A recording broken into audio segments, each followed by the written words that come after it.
You gotta watch out for these vampires. These vampires, those vampires, watch out for them. Because the light side, the bright side is not the only higher dimensions that come.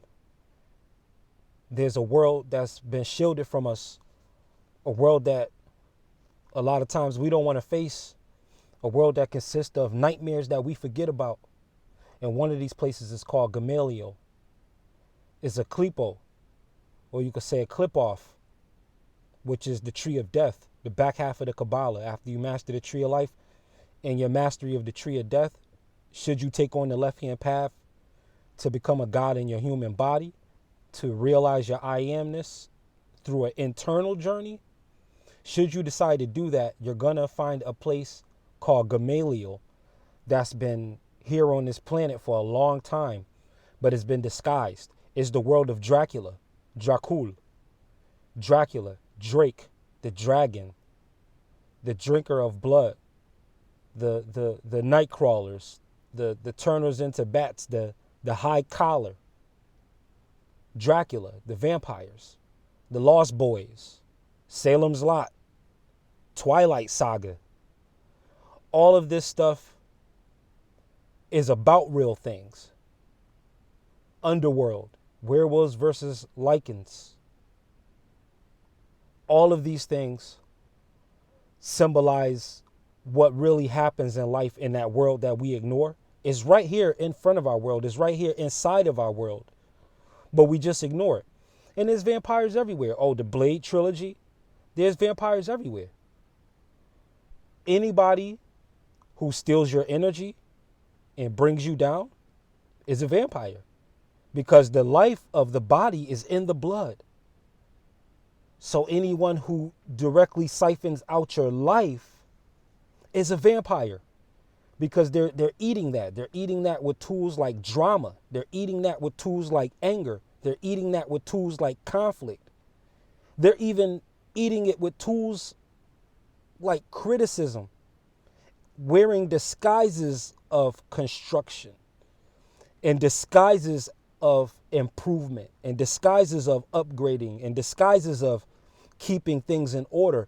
But it's a controlling entity in a controlling realm where people's life forces get sucked out of them to the point of zombieism, where they're just a walking container with no soul, no internal purpose, just a cog in the wheel, and to manifest this in their entire being, that they are nothing more than a cog in a wheel, not understanding the car that the wheel is attached to, nor the driver of the car with the wheels, but just content to be a cog in the wheel. The problem with this is that wheels get stacked up in the tire bay. Just because you're a cog in a wheel, even if that wheel is attached to a Pirelli rim, even if that wheel is 22 inches, even if that wheel that you're a cog of is a Forgiato, even if it's that, you still can run the risk of not going anywhere in life, because something can be siphoning off your life energy and stealing all of your momentum and all of your force and all of your soul and all of your spirit and all of your psyche and all of your I amness for their I amness. They can be siphoning your energy out, and you can be just sitting in the tire bay somewhere in the back of the shop, never seeing the road, never seeing the open country, never getting on the highway, never getting on the road, never getting down the street, never advancing in your life, never rolling along, never on spinners. Never looking like you're in motion, even when you're staying still, even when you're sitting still. You're so deep in thought that it looks like you're still moving to people, because your aura is so magnetic. Your aura is so radiant with this life force. Gamaliel sees it, and Gamaliel has unlimited amount of agents. They'll even use you as an agent against yourself if you're not aware of Gamaliel. We all do it when we have those days of negative self-talk. We become our own vampires. And where do vampires attack? Right here at the neck, right there at the voice, right there at the throat chakra. They'll cut off your voice. You won't have a voice. You won't be able to speak up for your life. You won't be able to speak up for a cause. You won't be able to articulate your purpose. You won't be able to communicate and be able to work through life and exist through life with a harmony, because your throat chakra is where your life force is being siphoned. They want your voice. They just want to stop you. They're the kind of fake friends that want to drag you down and keep a ceiling around you. They might cheer for you when you're on their level, but let you start trying to elevate out of it, you're going to find at the very least an abrupt separation and cutoff with a no hard feelings phrase attached to it. That's best case scenario. Worst case scenario, they could just be your enemy and constantly try to drag you down to where they are. They could be much more active in the Luciferian principle of siphoning off energy without replacing that with energy of your own.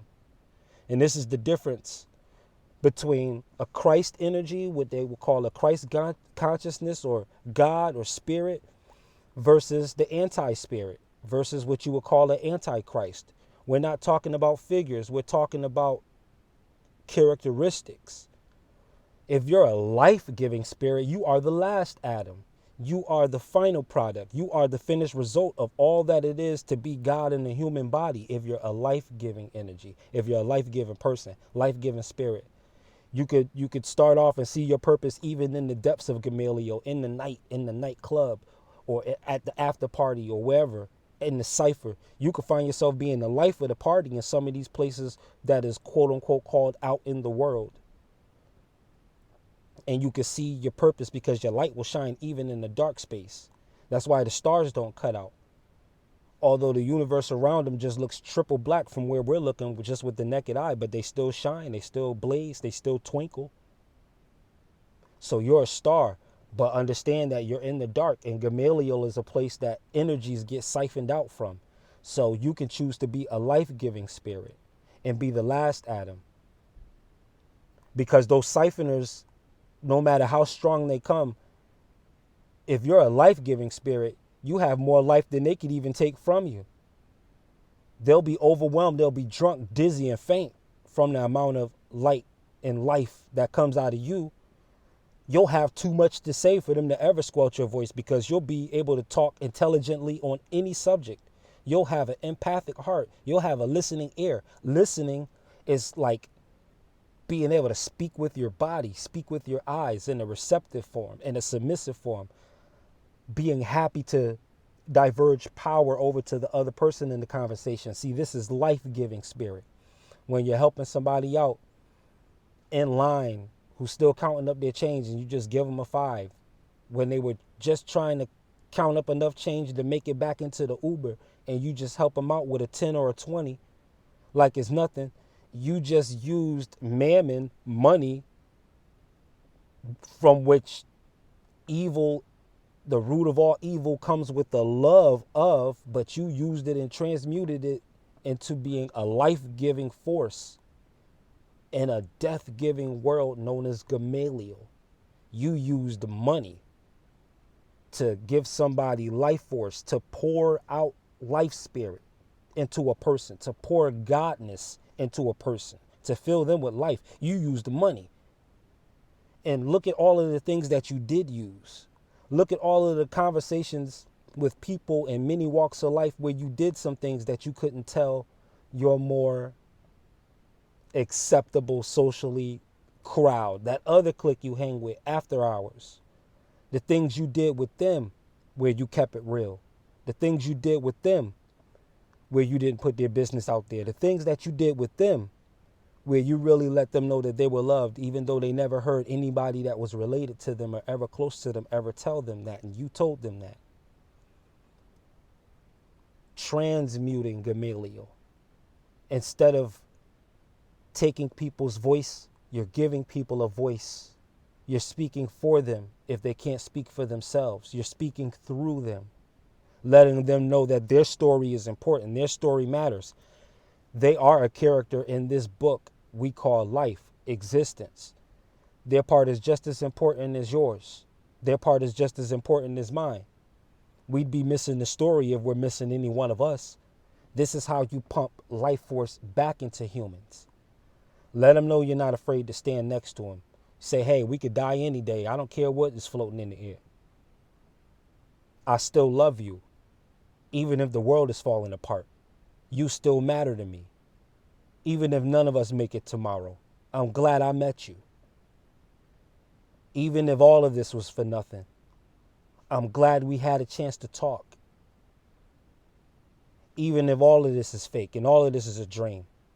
I'm glad you were a figment in my imagination. Regardless of what any of this is, be the last Adam, be the life-giving spirit. See how easy it is to give life?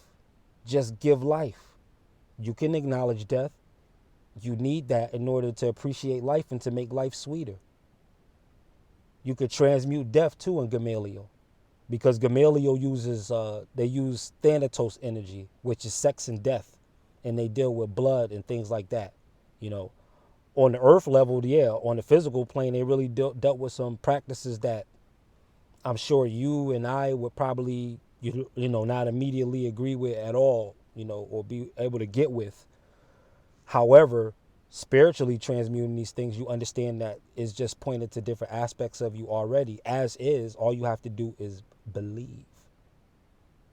See, you're transmuting Gamaliel, so the vampires can't attack you. And then the vampires do bite. They can't steal your voice because you have too much voice for them. You have too much life force for them. They can't take that away from you. This is Gamaliel, and Lilith is over Gamaliel. And Lilith is the night demoness queen, who's over sexuality, over lust. She would be that, like the queen of demons. I think her and Samael are like the, I guess the spiritual parents of all of the demons that control desire and appetite. I think that's how their particular branch of principalities are set up. So Gamaliel is, right under that roof, but Gamaliel has always been here, and we're not even talking science fiction. See, I just give you practical, everyday stuff, but this is what all of the movies and all of the books and theologies and belief systems are pointing to. Just regular stuff that happens, and it's helping us to understand it more thoroughly so that we can master this thing called perpetuation of life. Death, again, going back to that, let me not miss that. I'll close with this and stop with that. Death, you can transmute it to be just a gateway, just a portal, just an archway to get from this world to that world. When you're daydreaming, you die. When you go to sleep, you die. And when you die, you die. You're not consciously thinking about how to breathe, so you're basically dead. You're not consciously thinking about this or that. Even if you're lucid in your dreams, even if you know you're lucid in your dreams, you're still not in your body. Your consciousness and your being is not. And for the record, that world is here now, and what we thought was like here, that is there now. So you're gonna feel weird, and you're gonna get vertigo. Some days you might get all kinds of stuff. It's anything that's feeling weird about you. It may not even be. It may not be any kind of health scare or anything like that whatsoever. It's probably because of where we are and all of these side effects of where we are in the fifth dimension. Literally, why all the solar flares if the planet or the level ground or whatever you call this that we're on, if that's not raised or elevated or distance changed? Why will we be having solar flares? NASA says there's solar flares. So we're going with the information that's out there. But all of these things are pointed to something spiritual though, because a solar flare is just like basically a spotlight shining brighter. And of course, when something shines brighter, you're going to see more.